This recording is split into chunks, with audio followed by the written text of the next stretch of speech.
It's a video chart presentation of Oculus Innovative Sciences. Oculus trades on the NASDAQ Global Markets on the ticker OCLS. While the market's been taking a pounding the last few days, OCLS has had a really nice climb. Not sure if this is news driven, I got to assume it is, but this is just a technical look at it. And we can see it closed up almost 10% yesterday, but it had a big gap to it. It actually closed lower than it opened. Did slide all the way back throughout the course of the day, filled that gap, so no real concerns there for the future. I just want to spend a moment and see what to look for now. Technically speaking, looks like it's trying to reverse course. MACD starting to trend back towards zero. Obviously a strong move with 12 EMA based on the big price per share jump. PPO also trending back towards zero. ADX with a bullish cross. Positive DI breaking through the negative DI and the ADX. Still not at exaggerated levels, only registering 25 with the ADX and about a 35 with the positive DI. So still plenty of room for that trend to continue upward. MFIs, a lot of buying pressure, shoved it right through 50. All three components now registering over 80. A lot of money obviously coming into the play. Accumulation distribution, looking to break out of a long-term channel. Of course, that's all you really look for. Just want to see the upward pressure continue, make some higher highs, get out of this long-term horizontal trend it's been in. Taking money flow, of course, showing money coming rolling into this play. CCI just blew right through 100.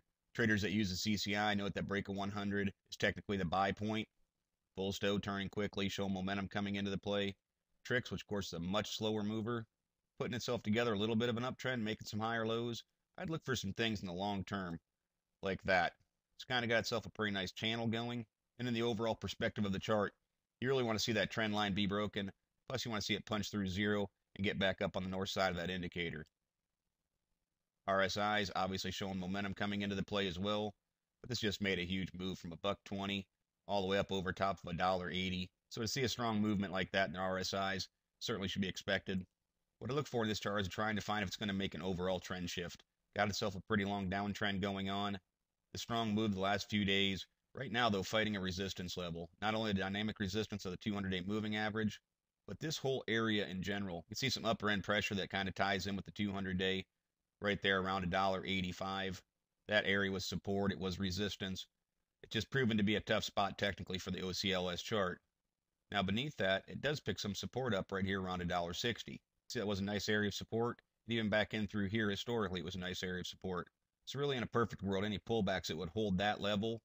But in a worst case scenario, I'd pull it back down around this spot around $1.45. 50-day moving average is there. This is truly going to make the trend shift. You want to see some higher lows get made. And you want to see it start trending over top of that 50-day so it can curl and start moving its way towards the 200-day. So while it does have a lot of momentum in it right now because of this move the last few days, I wouldn't be too concerned if it pulled back because I look at charts like this a little bit more in the long term, and I want to see if it's going to identify this as a true bottom and start to trend upward. So I'd look for those key support levels to see if they're going to hold. I'd look and see how it deals with this 200-day because the next real strong area of resistance isn't going to come in until there's going to be a little at $2, but you're looking for it to try and top out and get over top of 220, 230 at the next point. But that's kind of in the grand scheme of things. Unless this was some absolutely stellar news, it's going to keep this thing trying to ride on the momentum and push it higher. I'd pay attention to pullbacks and overall trend shift in the chart. And that's what I'll have my eye on with OCLS. But as always, this is merely my interpretation. Thank you for watching and trade smart.